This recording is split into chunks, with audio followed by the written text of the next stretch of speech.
So we've knocked out werewolves, we've knocked out zombies, and we decided that we're just gonna slay the big three, and we're gonna talk about vampires tonight. So if you guys are vampire fans, that is the conversation, and a pretty fluid one actually. I didn't really have to do a lot of studying for this one.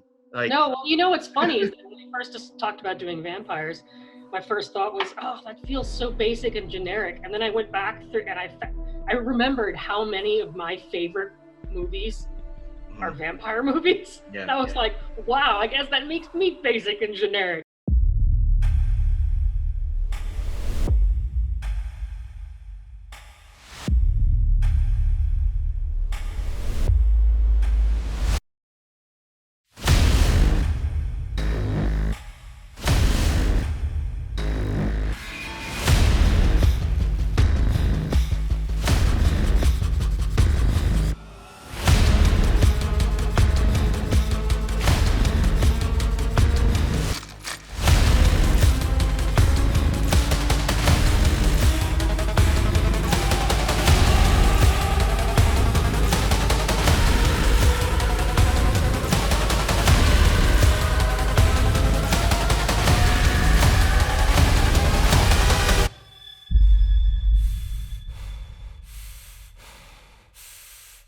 Hello, everybody. Welcome to Dungeon of Deadly Delights. I am, of course, Rob DiLauro, and with me, as always, Holly. Holly, what is going on? Hello. So last time we talked a lot about zombies. That was our topic for the last time. I hope you guys really enjoyed that. Seems like the numbers are pretty damn good for that. So thank you very much for your love and support. We absolutely appreciate it. We had a good time with that one. That was fun. It was a fun show. It was a fun show. So we've knocked out werewolves. We've knocked out zombies, and we decided that we're just going to slay the big three, and we're going to talk about vampires tonight. So if you guys are vampire fans, that is the conversation, and a pretty fluid one, actually. I didn't really have to do a lot of studying for this one. No, well, you know what's funny is that when we first just talked about doing vampires, my first thought was, oh, that feels so basic and generic. And then I went back through and I remembered how many of my favorite movies are vampire movies. Yeah, I was like, wow, I guess that makes me basic and generic, because there's so many great vampire films out there. I wouldn't necessarily say they're, I kind of had that same feeling when we were talking about the idea to each other. But I mean, like when it came to any other creature of the night, I think that a lot of people, maybe even including ourselves, that was what you wanted to be. That was the lifestyle you wanted to live. You know what I mean? Like you were just so just in on the idea of, whatever it is, sleeping all day, partying all night. You know what I mean? Or, everybody who was goth, wore fangs and pretended to be a vampire. Oh yeah. I mean, I never seen anybody running around, pretending to be a fucking werewolf. It was always nobody wants to be a werewolf. That would suck. I think maybe a couple zombies. I mean, you got zombie prom and you got stuff like that, but I think vampires are really the most prominent of the big three. Absolutely. I think. Yeah, well, for sure. And and it's something I think maybe that was what I tapped into, was the whole because I was a goth for so long, everybody wanted to be a vampire, and that was a cliche. But then, I went back over my list of all-time favorites, and there's so many great vampire films that aren't cliche or aren't boring. So clearly, vampire people know what they're doing.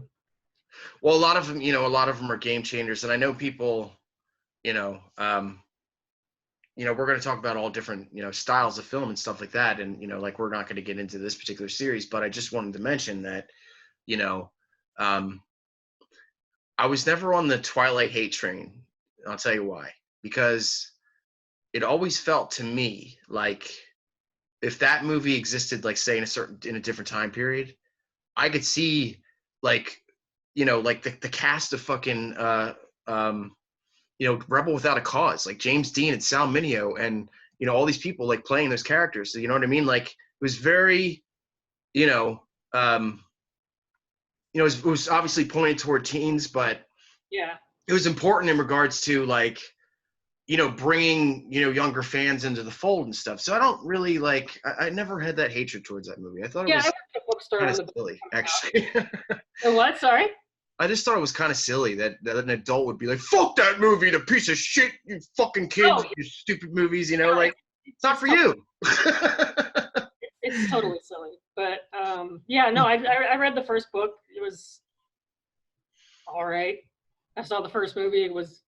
I didn't hate it, but the vitriol that the whole series inspired was sort of bizarre. Hey man, when Kristen Stewart finally turned into a vampire.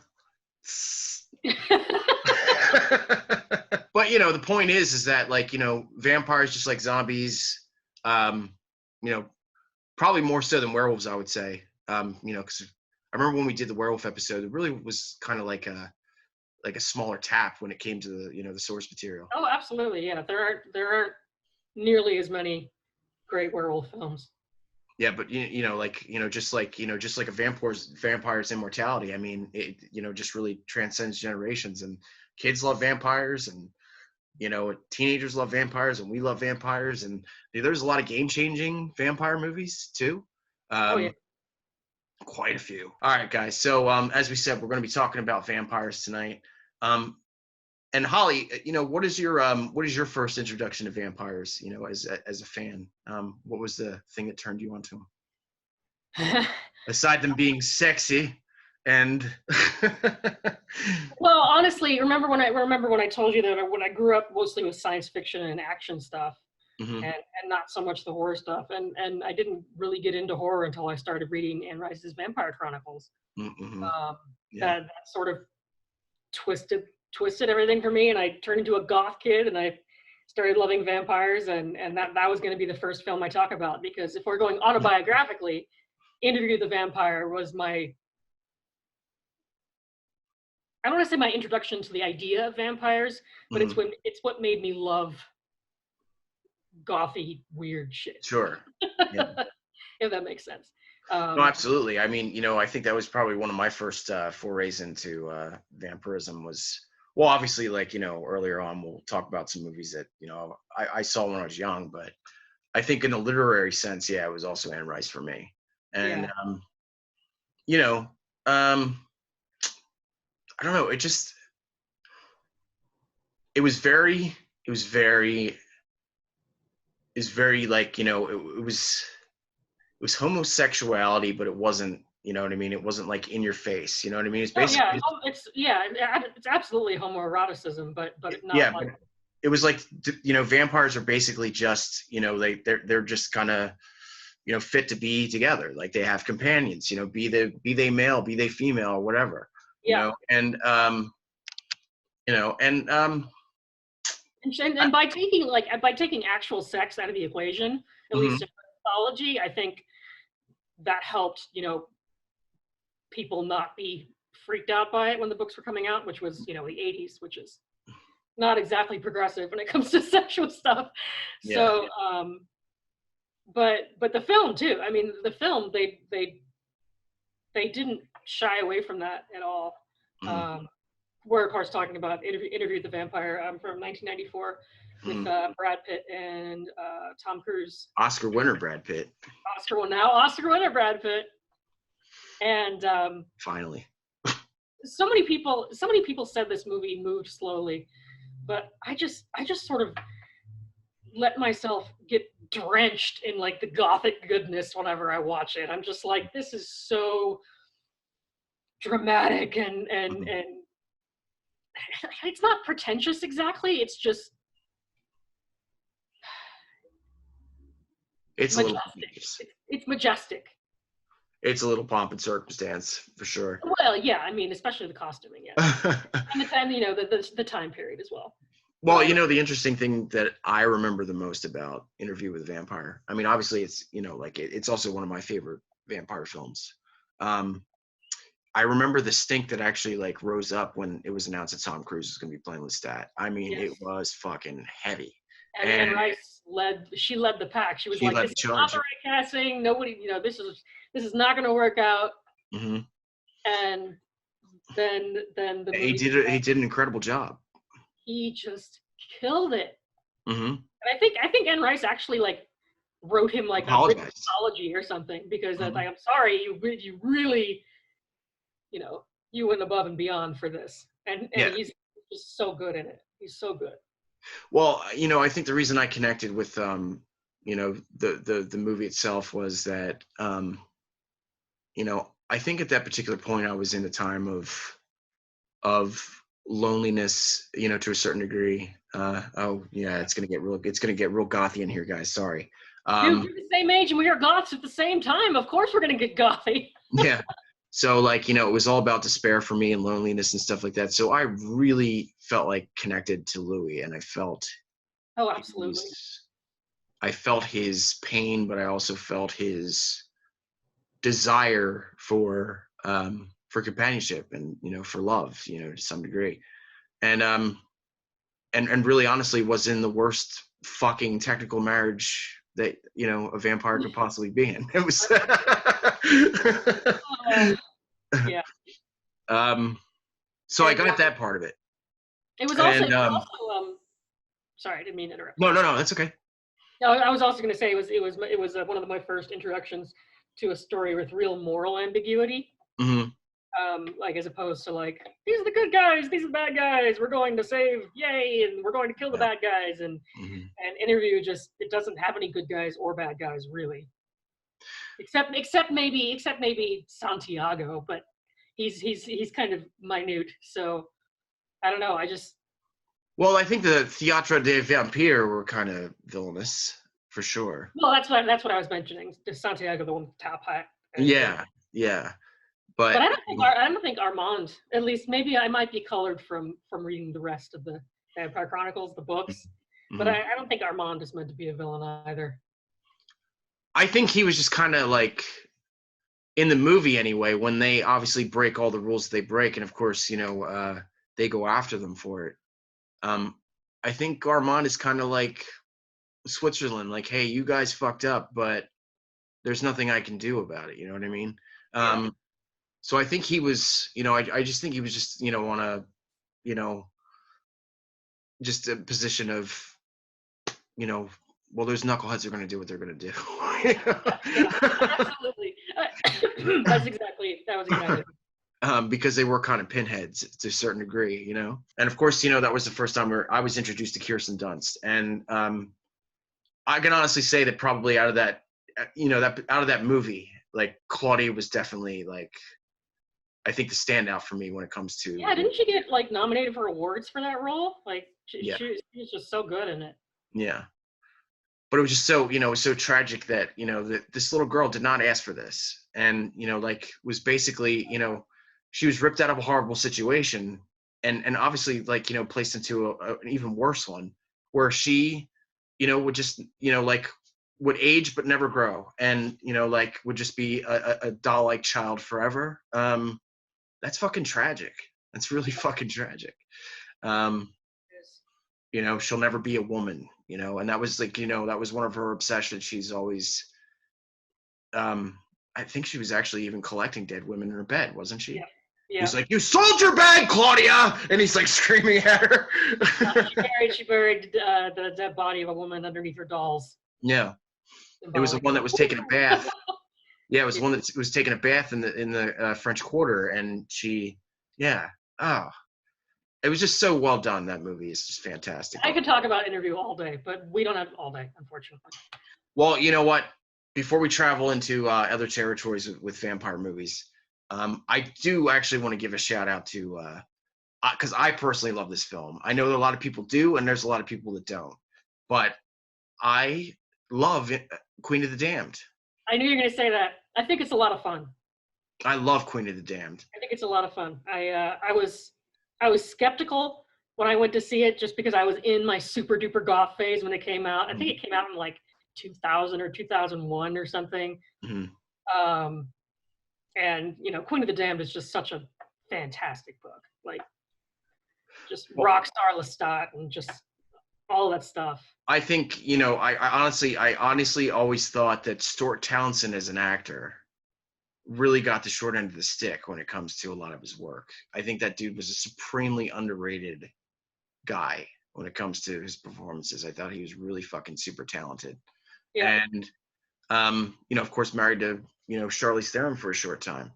Mm-hmm. So he was kind of under her shadow too. And I think actually I read that he's like a fucking mechanic or something now. Like he doesn't What? act at all. Yeah. I think he's coming back to do like, bits and pieces here and there, but for the most part, he's completely out of the spotlight when it comes to It's crazy to think about. yeah. And if you actually look at the roster of the films that he was supposed to be in, I mean, it's pretty incredible. That dude was supposed to be in a lot of pretty huge stuff. But yeah, but his performance as Lestat. Well, here's the thing. I remember, and I still am, but like when that movie came out, I was a massive Korn fan. So of course, when I hear Jonathan Davis' voice, like, coming out of Lestat, I'm just like, oh yeah, yes, that was fantastic. That is the perfect imitation of what I was like too. I was also a huge. So like that's the most beautiful voice in the land, Jonathan Davis. Okay, I can get into this shit.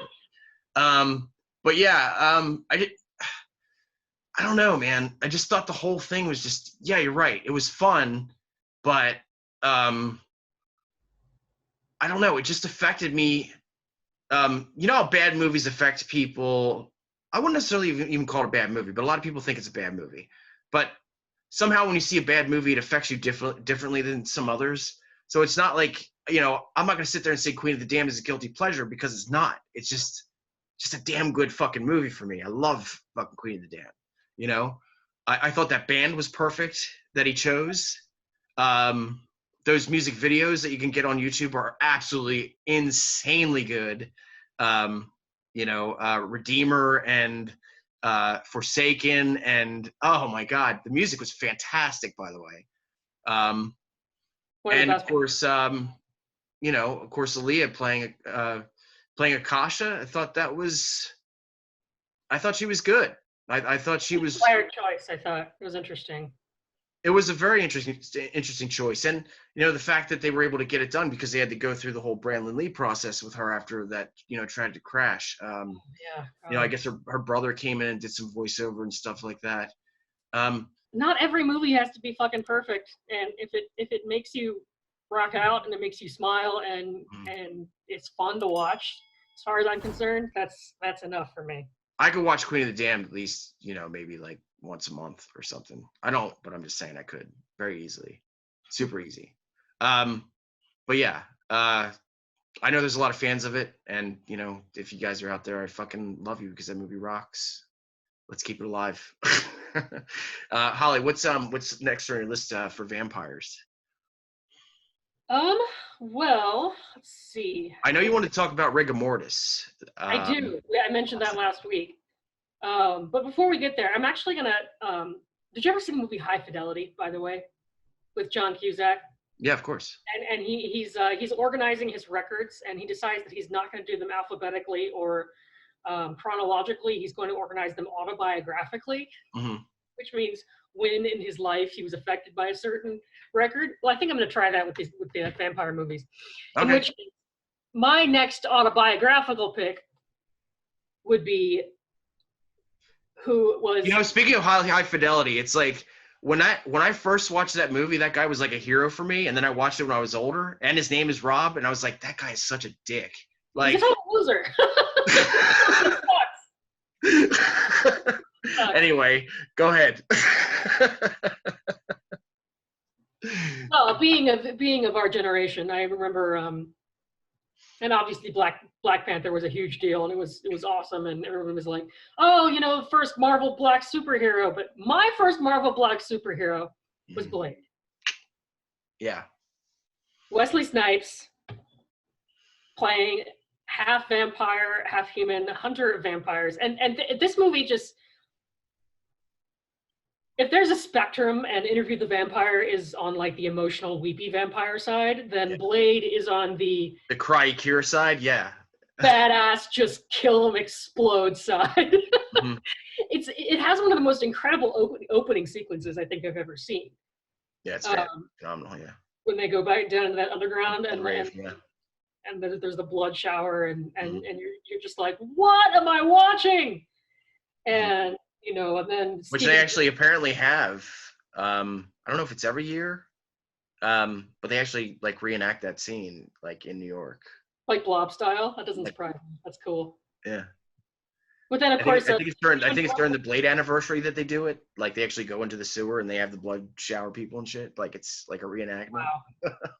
Horror movies, horror fans are so insane. I love it. I love it. But yeah, that film is great. Stephen Dorff makes a great villain. I just, Yeah, I think so too. And you wouldn't think that would you? That Stephen Dorff would make a great villain. He does though. He does. The snarky kind, not like the woo kind. But also, I mean, there's so much iconic shit in that film, like the massive fat vampire Pearl, burned with ultraviolet light. Like that scene disturbed the crap out of me when I first saw it. I was like, "Whoa, what am I watching?" Yeah, Udo Kier too, baby. Yeah, just so they got Udo for that movie. Yeah, I think people are really confused when it comes to the first R-rated comic book movie. I think I think Blade really brought that idea to the forefront more than any honestly any. And of course, like the first black superhero thing, he was certainly it. People were saying that about Birds of Prey, right? They were like, "Ooh, this is the first R-rated comic book movie." I'm like, dude, were you alive 20 years ago, or are we just forgetting history? Yeah. No. I mean, I don't think fans that give Blade as much credit as they should, which is really weird to say. And I think, a lot of it has to do with Wesley Snipes and, his behavior and having to go to prison and taxes and all that shit. And, kind of became a joke after that, I guess. And I guess, there was a couple people that said during Blade 3, they had to call him Blade on the set and shit. He was just acting like a real asshole. And so I think, and I think, that particular sequel, affected a lot when it comes to, the fandom. I don't know too many people that, I think it's okay. I think Blade Trinity's okay. Well, what I remember about Blade Trinity is that it was the first, not the first introduction, but one of the first major introductions the world got to Ryan Reynolds. Yeah, and his abs, yeah. How do you feel about Mahershala Ali taking over that part? I'm kind of excited about it. I mean, I think it's sort of a natural thing with Mahershala Ali's popularity and his talent, and his sort of rise in the past couple of years. Like he looks like Blade. If they were going to reboot Blade, he'd be the one. He looks like Blade. He looks like Blade. Like all day, every day, looks like Blade. Yeah. You put a pair of sunglasses on that guy. That guy's fucking Blade. Yep. It's crazy. But the thing that excites me about the whole, aspect of Mahershala Ali, and we don't know that for sure, but I'm hoping that this Jared Leto Morbius movie and all this stuff connects. And that was one thing that actually was supposed to be in the final cut of the original Blade, was a scene where you see Morbius, the living vampire, at the very end of the movie. You can actually find it on YouTube. There's a clip of it where he shows up for just a split second. And that was supposed to be the villain for Blade, as the series went on. Of course, Guillermo picked it up and was just like, yeah, fuck that. We're doing this. We're doing crazy vampires with mouths that open. So let's talk about Blade 2, because honestly, I'm absolutely in agreement with you that it's probably one of the best sequels ever made, 100%. Yeah. What are your thoughts on Blade 2? I think it might have been my first exposure to Del Toro. I think it was the first movie I ever watched that Guillermo did. Yeah. And it just had a different feeling from the first one. Like the atmosphere was somehow different. It was Del Toro. Yeah, I mean, it was his world. Describe it, but it was just,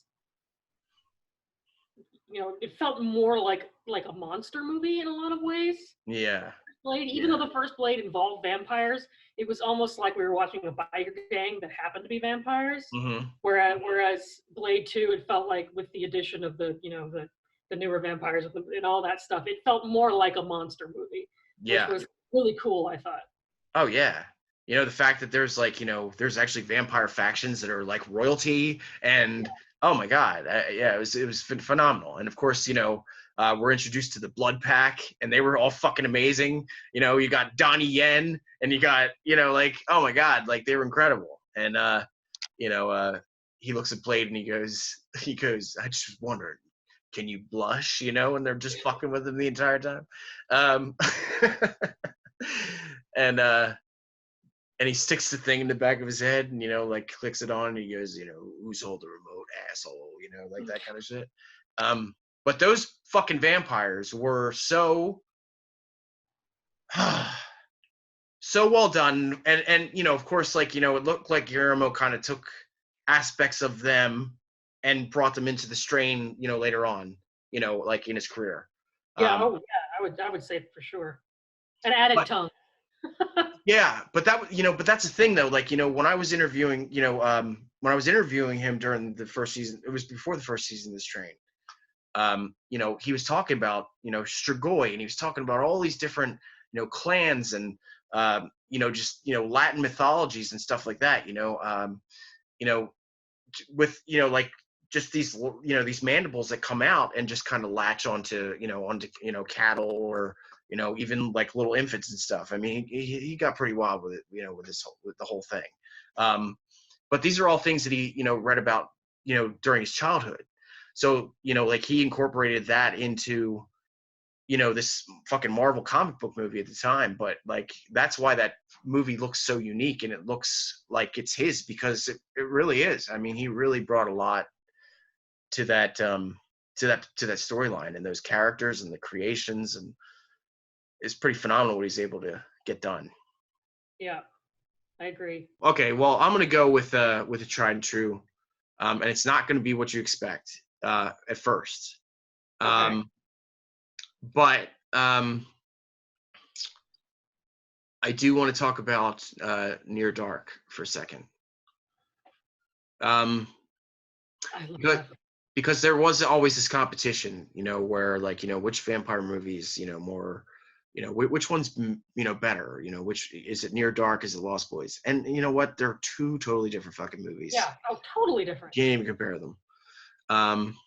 But you know, of course, you know, like, you know, directed by, you know, Catherine Bigelow, and that was a big time, you know, that was a big moment at that point in her career, because, you know, she was married to James Cameron, you know, and, you know, like, I don't know, I guess, you know, sort of this friendly competition between them, you know, like that, you know, continued throughout their career and stuff, you know, because he was always winning Oscars, and then Catherine Bigelow would just come in and just, fuck you. With the cast, yeah, with the cast rips. Yeah. Like, hey, take my cast. Like, okay. But you know, I mean, it doesn't really matter to, you know, like a difference to me, you know, if it's a, you know, female, you know, director or male director. But Catherine Bigelow, you know, she's another one that's just, you know, like so masterful in her craft that she has to be mentioned. And you know, Near Dark is, you know, very much a testament to that, you know, to that skill set. You know, the fact that she was able to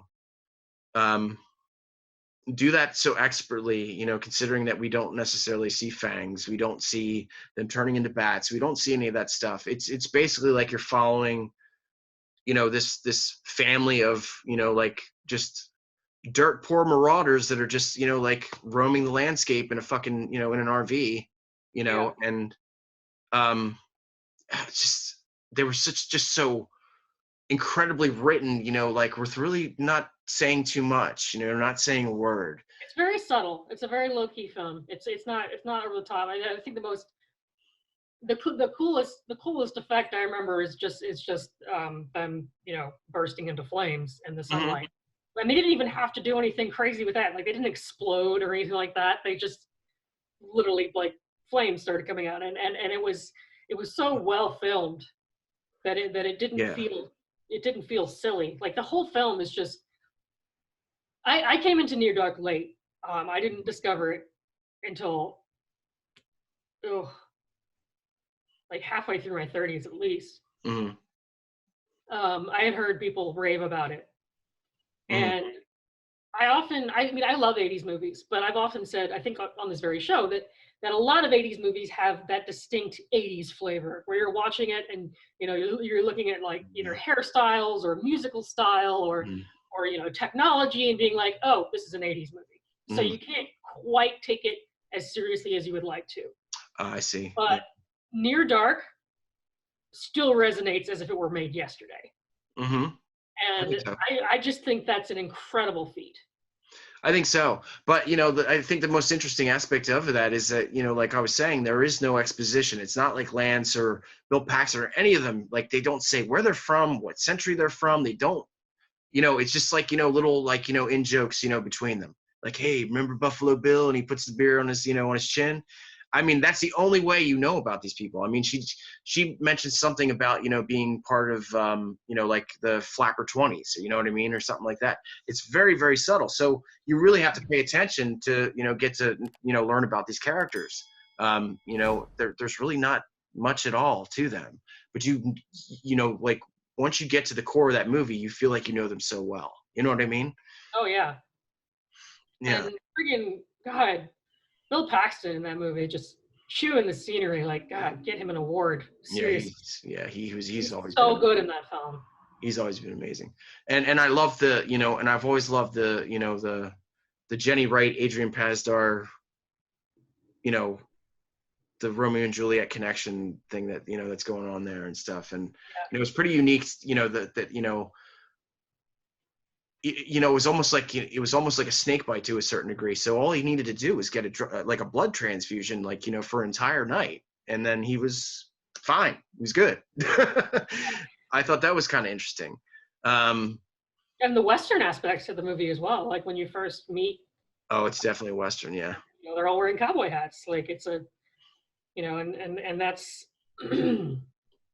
The heist scene when he finally, like, you know, when they're at the, you know, they're holed up in the motel and they're in the shootout and shit, and he has to finally prove himself and he runs out, you know, fucking, you know, to get their vehicle. Yeah, it's all very gritty. It's all very gritty Western for sure. Yeah, it's, but yeah, I mean, but like such a great fucking vampire movie without really being a vampire movie. I mean, really, honestly, like the only true scene that's like seriously vampire probably is that bar scene. I was gonna say the scene in the bar, yeah.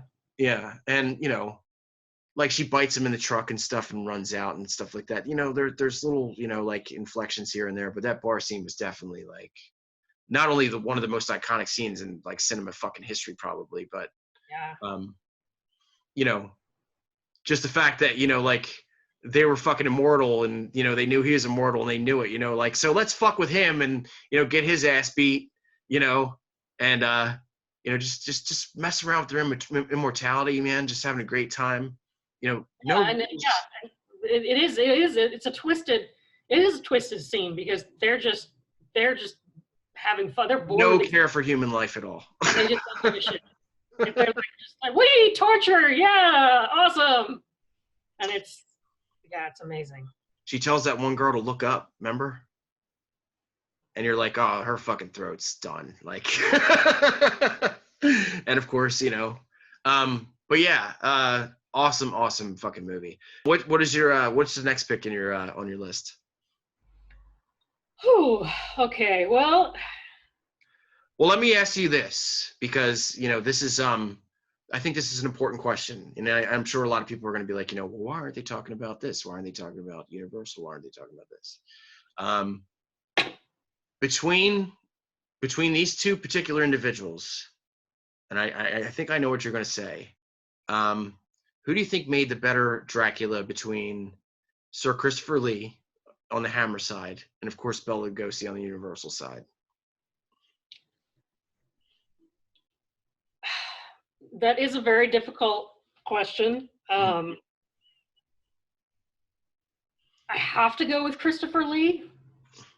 You know what? Hot take. Me too. I mean, I don't get me wrong. Like the Bela Lugosi, you know, the top Browning Dracula. Oh, you got to do that. Of course, I respect Bela Lugosi.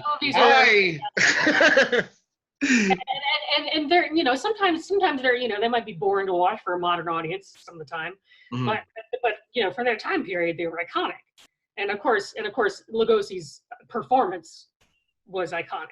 But I think when it comes to at least for me, when it comes to like an impact, like a visual impact as Dracula, and just the more of a fear side, because Bela Lugosi was very much, he was an older guy when he was playing Dracula, and yes, the eyes and the hands. He was supposed to be sort of sexy, but he wasn't like scary, at least for me. And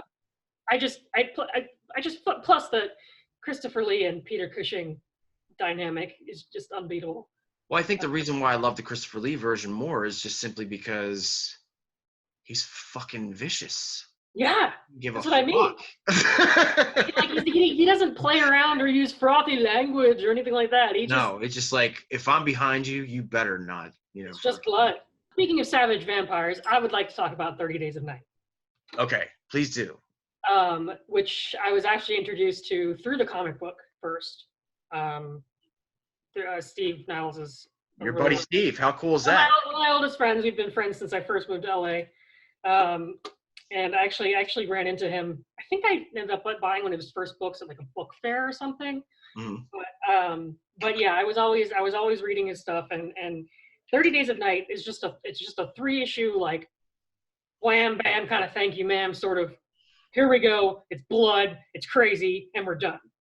And I really, well, the beautiful part about 30 Days of Night, I remember when I wrote it, or when I read it, was, I mean, even before that movie came out, that graphic novel was just cinematic all the way through. That's Thank you, Ben Templesman. Yeah, absolutely. That's a script. You know what I mean? Yeah. Well, and it was so lean. Like there wasn't a lot of, like you said, exposition or posturing or anything like that. It was a simple concept, which, it's amazing that nobody thought of it before. the simple concept of Forever Night in the cold, and just letting that play out in a horror setting. Yeah. And I loved the comics so much that I was nervous. That's when I really fell in love with Josh Hartnett, by the way, as an actor. But you just stole the words out of my mouth. God damn it. Yeah. I was nervous when I first went to see the movie. I was like, oh, are they going to do an okay job? Josh Hartnett freaking kills it in that movie. The sense of the vampires, the vampire makeup, the sense of isolation is fantastic. They don't try to Hollywoodize it and make it like a glamorous ending or anything like that. Like it's just as depressing as the comic book. Yeah. That's a movie that I think does such a good job of not only capturing the comic, but just being an out and out horror film. Yeah. I can watch it over and over again. I think there's, you brought up a good point, because we were talking about, vicious vampires, and those are probably the most, if not vicious, they are the most vicious vampires that we've seen in film. I mean, first of all, like, they're so alien to any kind of other vampire we've ever seen. They've got their own language, they, basically talk to each other through clicks and, stuff like that, like, I love the way their teeth are designed, because they basically took it straight from Temple Smith's artwork, and it's just like all the teeth are sharp. They don't just have fangs. They have, their teeth are. They were fangs. They were just so otherworldly. Yeah. Yeah.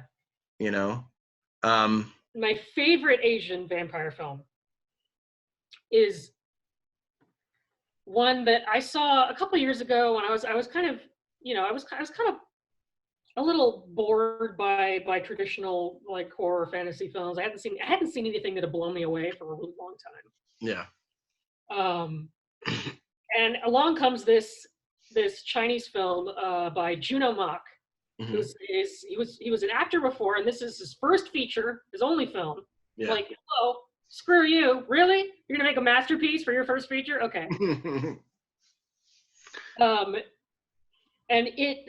That's kind of how I felt, I kind of felt that way about Jordan Peele. Like, how the fuck did you do that? I know, right? Like, you just land into a genre and you're like, here you go. Yep, here you go. First movie, out the gate. Yep. That's exactly what Rigor Mortis is. It's so incredibly, not only complex, but, just well filmed, and with amazing special effects and just an incredible combination of elements that would seem, the single elements would often, like, they might be end game in the other horror movie, Mhm. but in Rigor Mortis they combine all those elements into like the most spectacular finale I've ever seen. Yeah. It's of course it's about a famous actor who goes to move into an apartment complex, Mhm. and they're all the different tropey characters he meets in the apartment complex, and the fact that his room was haunted by the ghosts of a couple of girls. Mhm. And there's an old couple who lives across the hall from him, and in an accident the old man is killed, and so his wife enlists the help of basically a witch doctor or whatever Mhm. to bring him back to life. Sure. Um, and of course, the terms, she doesn't care about the terms, which are, he may not be like Pet Cemetery-esque. He may not be what Mhm. what he was when he was alive. Um, and it's some of the scenes are just horrifying because of what they're not showing you. Like there's a scene when he's first just become a vampire, and he's in the bathroom, he's lying in a bathtub like covered in salt, Mhm. and this little kid comes to their door like selling something, and the mom knows that her husband needs blood, and so she literally pushes the kid into the bathroom Mhm. with this bathtub full of salt, and you don't actually see it happening, but the implication of what's going to happen, and the horrible like mutilated death of Yeah. this kid is just incredible. Yeah. And I can't say enough about this film. I could watch it over and over and over again. It's Is it on just, Shudder? it was on Shudder for a while. They took it off. Damn you. We haven't mentioned Shudder yet, so I figured, Right? We need to get our quota in. So I don't know. I mean, I first saw it because I frequent a little hole in the wall video store here in LA called Cinephile, Mm. and they have a bunch of Blu-rays, and they had Rigor Mortis, and I had heard good things about it, so I was able to rent it without a streaming service.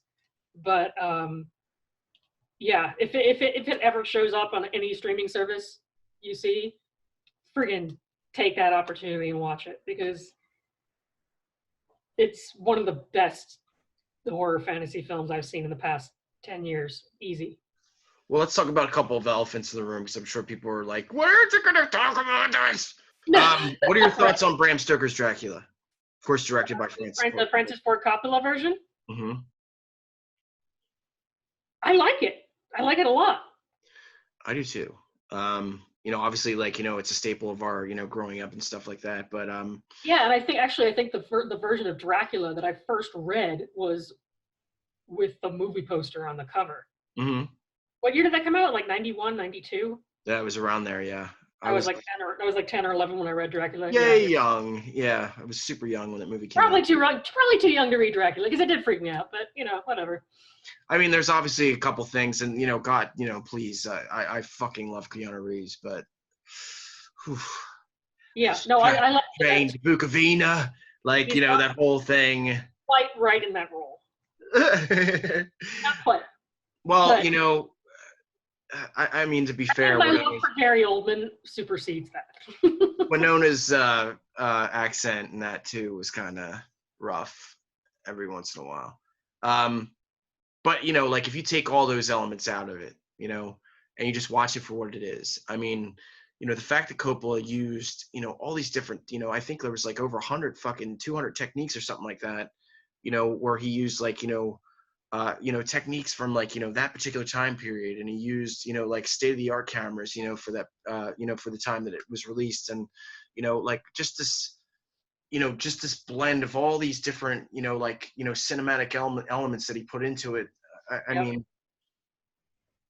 unreal. So many It's just different unreal. looks. So many different looks for Dracula throughout the film too. Like. Oh yeah.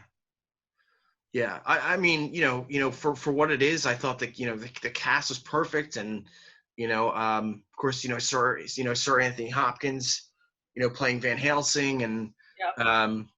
you know, God, there's just so many scenes in that movie that just stand out. Of course, when Lucy comes back to her coffin and she's got the baby in her arms, and there's so much good stuff when it comes to that, with that movie. There's kind of this sexiness to Gary Oldman's portrayal, but we were talking about vicious vampires. I mean, when it came down to it, like, you don't want to piss this guy off. You know what I mean? Like, he. Well, I think that's also what made it work, is that Gary Oldman is.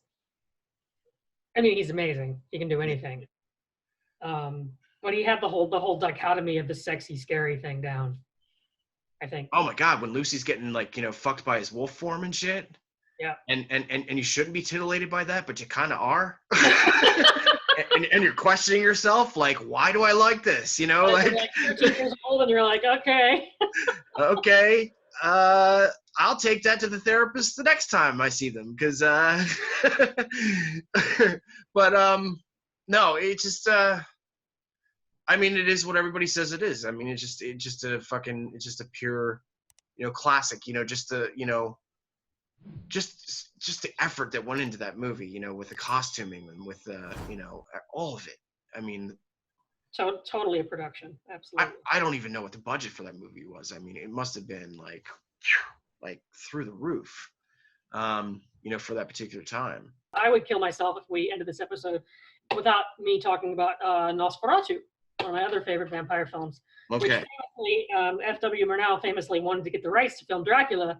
He could not, so he changed all the characters' names and did it his own way. And then, later on, he got into a lot of legal trouble. But I see, which one are we talking about? Are we talking about the Murnau version or the Herzog version? Talking about the Murnau. Because the Herzog version is great too. I'm talking about the Murnau. You can talk about the Herzog if you want. Because I have this deep-rooted love for silent films. I don't think they get nearly enough love. But now what's interesting is that now, because of that, But there's nothing. You're right. There's nothing more iconic than Max Schreck. Because of that botched rights thing, I almost look at Nosferatu as a totally different thing than regular Dracula. In fact, I would argue that it is a totally different thing. Weren't they actually forced to visibly burn that in front of somebody to prove that they got rid of all those prints? And I guess that sounds about right. He got into super legal trouble with Stoker's widow, I think it was. And and then they couldn't find a legit German print of it for 50 years. Or something, and then they finally did, and it's just a sordid history of that film, but it's still beautiful to watch. What I love about silent films is that obviously they didn't have the sound capability to help them emote. So when you watch actors in a silent film, it strikes me as watching a stage play from very, very close up. Because they're being really, really, emphatic with their emotions, and the fact that they have to flash to it's almost like reading a movie, going to written dialogue, back to the story. Maybe that's what I love about what I love about silent film so much, is it's like a motion, like reading a motion book or something. But yeah, no, Nosferatu, just the design of Max Schreck's character, and of course all the iconic scenes, like him coming out of the coffin, and all that with just Count Orlok in passing. Horrorweb doesn't have her own Orlok. What's up, Orlok? All right, go ahead. and as a companion piece to Nosferatu, I would like to bring up Shadow of the Vampire. I was just about to ask you what your thoughts were on Shadow of the Vampire, which was made in, I think, I want to say 2000. It's based on this sort of urban legend that. I'll tell you what, I didn't necessarily get Nosferatu as a silent film until I actually saw Shadow of a Vampire, and I was like, oh, this all makes sense now. And I totally believe that they might have gotten a real vampire for that fucking movie. I really I don't know, for those of you who don't know, Shadow of the Vampire is based on the sort of urban legend that Max Schreck was actually just an actual vampire. An actual vampire. and it's in Shadow the Vampire. It sort of goes back and forth between farce and like an amazing performance by Willem Dafoe and just sort of anxiety. It's very comical, that movie, because he doesn't tell anybody else on the set that it's a real vampire. Yeah. And so that is source of a lot of comedy. But for somebody who's just as familiar with the original silent Nosferatu as I am, seeing what is basically a Nosferatu fan fiction, so entertaining. I love it. Well, the thing was that, the other thing that was great about that movie is like, all those shots were set up exactly the same as the sound of the film too. You know what I mean? So it was almost like you're actually getting like a behind the scenes featurette of that fucking silent film, because it was so dead accurate, all of the things that they were doing in that movie, Absolutely. But yeah, cheers for Eddie Izzard, always. I still believe that Max Schreck could have really been a vampire. I really do. Of course, a lot of people are going to bring this one up, but you are part of that world. I am part of that world of growing up, and of course, for a lot of us, The Lost Boys was it when it came to vampire films. I mean, for so many reasons, but I think that was the one that really instilled in me when I was young that, I wanted to be one. I wanted to be a fucking vampire, man. I just wanted to, I wanted to be Michael so bad, Well, it definitely romanticizes the idea between like them being like this gang who runs away and has their hideout to like the idyllic location of like the boardwalk and the neon lights and everything. Like it's sort of meant to feel like a fantasy, I think. Yeah. For kids who are like, yes, I want to be one of those. Well, here's the interesting thing about Lost Boys. Originally it was supposed to be like what it is. It was supposed to be like a movie like The Lost Boys, like, from Peter Pan. So it was supposed to be like, young kids, and it was like this whole, kind of Goonies-like situation. And, of course, they switched that all around, thankfully. But yeah. Although I ask Corey Feldman, because why not? Oh yeah, yeah. That's the one thing that has in common with Goonies is Corey Feldman. Yeah, but but the thing about it is like it was so. I mean, it's so strange, like you can watch it now, and it's almost like any age could watch the movie, because it's not, except for that one scene, of course, like with with the fire pit, and they're just like ripping the gangs apart and stuff. But it's so like accessible to everybody now. And I remember when it came out how taboo it was. You know what I mean? Like, which is interesting now, because you watch it now and it's just got a whole different flavor to it. But like, when it first came out, it's like, I'm watching The Lost Boys, like, ooh, Well, yeah, and I think that also what made that work is that the main character is also a kid, the Corey Haim's character, and he's finding out all about all of this at the same time that you as a kid are finding out about it. So it's like that kind of similar journey. Yeah. And I think God, I don't even remember how young I was when that movie came out. Like, I loved it, but I was still, I was kind of still in that Sam chicken shit phase, so I wasn't quite desensitized by all this stuff yet. So I could really relate to Corey Haim's character, like, just being that terrified, like, like even just thinking about this possible scenario, just like, so, from a young kid, you just have a different mentality as opposed to like, watching as a teenager, and you're like, yeah, man, this all sounds great. Where do I sign up? Yep. Like, where do I get to do all this dumb shit? Like, hang, from a fucking bridge, They never really did anything that cool. It's just like they just sort of hung around in black leather and flashed their fangs and looked cool. And that's all we needed. Right. But yeah, just everything about that movie obviously is just just timeless, that soundtrack, still, sister. Yeah, absolutely. Yeah, it still cooks, and people say whatever they want about Tim Capello, the guy with the chains and a saxophone, with a sweaty body, with like all these muscles and shit. That was a shit then, and it's a shit now. But yeah, I absolutely love the Lost Boys, and of course, that was I think I was like introduced to a lot of people for the first time, as a young person, like in that movie, of course. I think that was the first time I was introduced to Jamie Gertz, and if I'm not mistaken, I think that was Kiefer Sutherland's first role ever. So yeah, if it wasn't the first, it was up there.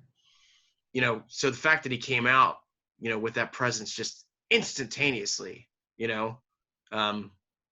did, like you obviously knew this guy was just gonna have, like this, like, 30 some years long career, which he, obviously had, but I mean, just everything about that movie is iconic. Those, just the, the look of the vampires and the, just all of it is just like so.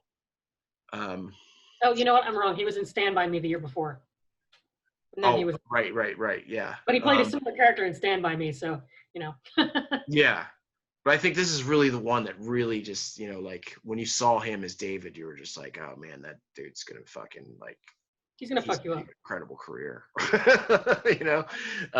Is there anything else that we need to talk about as far as vampires, or? I mean, I could shout out a couple more. I could shout out Vampire Hunter D, both of them. What We Do in the Shadows, Taika Waititi's. Oh, 2014. Let's talk about that. Let's talk about What We Do. Love that movie. Oscar winner Taika Waititi, by the way. Oscar winner Taika Waititi. Yeah, What We Do in the Shadows is basically a fake vampire documentary, and it's for those of us like Bram and I who are well versed in vampire film mythology. It's just one big inside joke. Mm-hmm. Like it's so good. It's perfect. It's perfect. From from the Nosferatu character in the basement to like basically all these different vampire eras are roommates. They're all living in the same. They're flatmates. They're all living in the same house. I've got to wake up Peter. And they have like existential roommate conversations about. Oh, it's so good. Vampires do not wash the dishes. And then they meet the werewolf gang. Also amazing. Sure, the werewolves. Yep. There's just a couple of lines in that movie are like, my favorites. When they were talking about, why they, feel they eat virgins, and he's like, well, maybe we do it just because it sounds cool, and he goes, well, maybe you would just prefer a sandwich if you know no one fucked it. I thought you want a ham sandwich. I'm gonna fuck you first. Yeah, that was good. Oh shit. Yeah, just perfect. Yeah, I mean, just perfect comedy. I mean, like you just knew after watching that movie that that ensemble, and of course, Taika as a writer was just, like he was just like, he was just ahead of his time, which he's, proven obviously, with Jojo Rabbit now being an Academy Award winner for screenplay. But I mean, tip of the hat to that, to the effects show too. It's brilliant. Have you seen any of the episodes of that yet? I haven't. You must.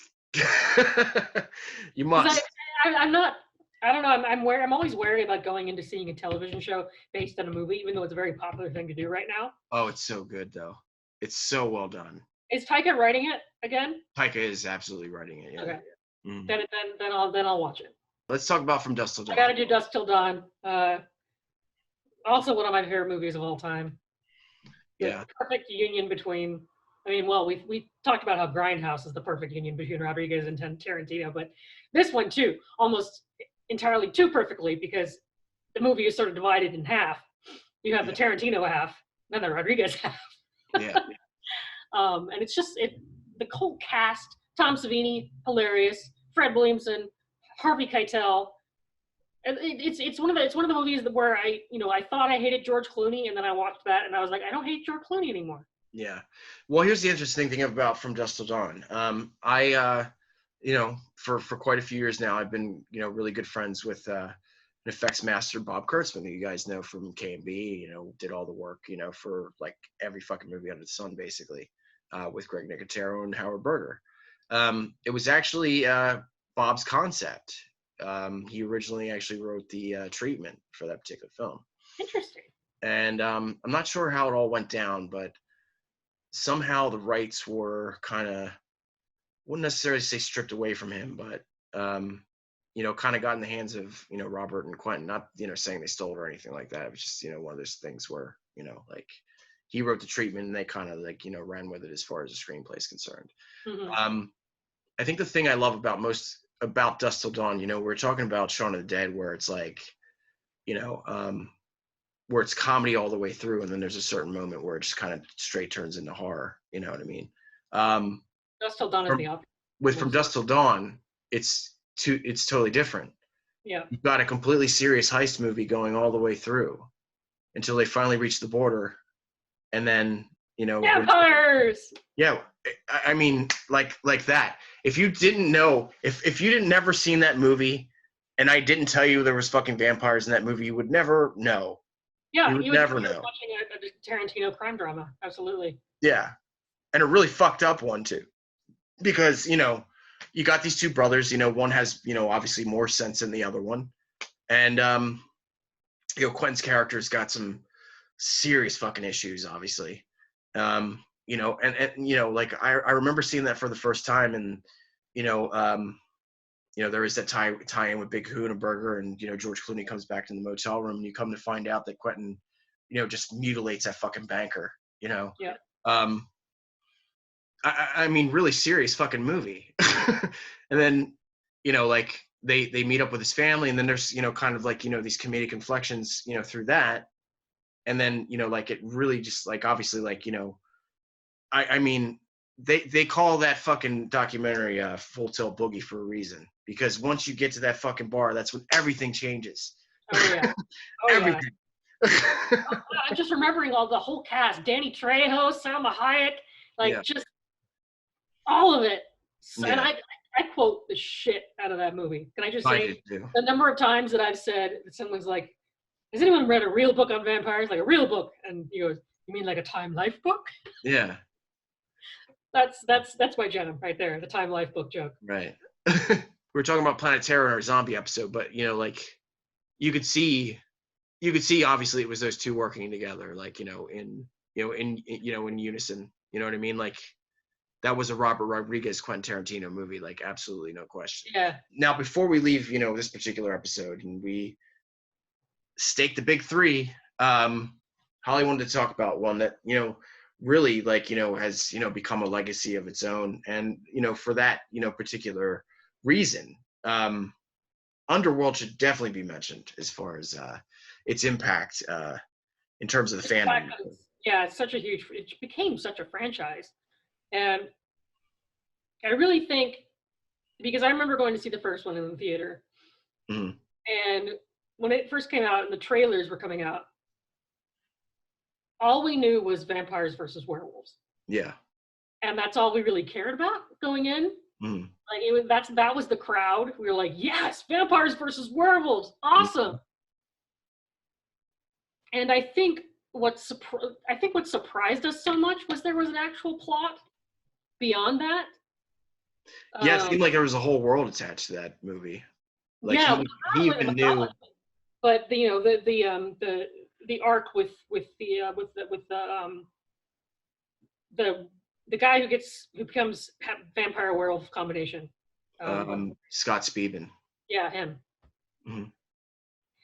And the vampires, like them painting the werewolves the bad guys the whole time, and it turning out the vampires are horrible people, and just there was a lot of like soap opera-esque drama that I did not expect. I expected just a big like gore fest. And I think what pleasantly surprised at least me and a lot of other people I went to see the movie with was that there was story there beyond just carnage. Well, you had mentioned before, like during our zombie episode, and that's totally my bad, because sometimes I get kind of lumped into like my favorite heroines of film, but you're saying like we should be more varied when it comes to things, and in that regard, I don't think a lot of people talk about Selena as much as they should, because I mean, if there is any impactful female character in the last whatever, 20 years or whatever. She's definitely on that list. Yeah, I mean, Selena the Death Dealer. I mean, just just the look of Kate Beckinsale. Just everything's just so fucking iconic about her. When it comes to that character. Yeah. And was such a well fleshed out character that they were able to take her and just expand that into like sequel after sequel after sequel. Yeah. It's a role that really defined Kate Beckinsale, I think. Yeah, I agree. But the interesting thing you mentioned about, well, the one thing I do recall about Underworld is that, like, even when you're watching the first movie, it seemed like, Len had that entire world in his head the entire time. Like, like he knew the history, from the past, and he knew about the, the modern, like story that we're, delving into. It seemed like he had like somewhere like a dossier of every fucking character in that movie that he could just be like, well, this one, I could talk about a certain time period, when he did this or, whatever. And I think that was actually proven, throughout the sequels and stuff, because they, they did play into that whole, Shakespearean situation, like a vampire's in love with a werewolf and, all that stuff. Yeah. It was an extremely fleshed out tale, if I do say so. So yeah, and surprisingly so, which is why it surprised us all, at least. Mm-hmm. I went to see it, and also great fucking soundtrack, man. Woo! Well, let's put a stake in that, because that's the big three. Before we go, a couple things. We actually have a new cross sponsor we're going to be working with.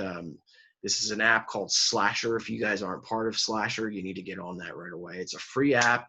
You can get it on your Apple, or Google Play, whatever apps you use. It's free. It's a great community already, as far as horror is concerned. It really, honestly, I think is going to be, it's going to be like the next Vampire Freaks, so like in maybe 5 years. What I like about Slasher is that it promises to incorporate not only movies, but television, books, music, anything that's like horror themed. Yeah, and there's a huge community already, which is really cool. And also, we want to let you know that if you guys love us on the show, our first episode of Dungeon After Dark podcast is going to be in March. We'll have the logo coming up soon. We've both seen it and we're actually really happy about it. But it's a little bit of a different format from the show. Just Holly and I, completely unfiltered. I've made mention that Holly, is technically my Robert Quiver, so like, we're going to make that a reality, I think. So yeah, it's going to be pretty raw. It's going to be, it's going to be for a mature audience. And we're just going to pretty much talk about whatever you want, for that particular time that, we have an episode. There's really, no set topics that we want. We just want to, have free flow conversations to talk about hentai and talk about all the things that we want to talk about. I know Holly's dying to talk about hentai for some reason. I'm an anime person. What can I say? She likes tentacles. So yeah, that's going to be in March, Dungeon After Dark podcast, and it'll be on iTunes and Stitcher Premium and iHeartRadio, which is really funny. I think that's a family station. But yeah, we're really excited for that. So so join us next time when we already have our topic set up. Holly, go ahead and tell them what we're going to be talking about next. Flesh eating. That's right. We're going to be talking about cannibals. So we're going to be able to. It's going to be a cannibal episode, and I can't wait. It's going to be a cannibal episode, and we decided to do this one because there's so many great cannibal movies out there that a lot of people don't talk about, and we get to finally talk about Ravenous. So join us next time. Please like and subscribe on the horrorweb YouTube channel, you guys. Thank you so much for your continued love and support, and we'll scare you later. Talk to you soon. Cheers.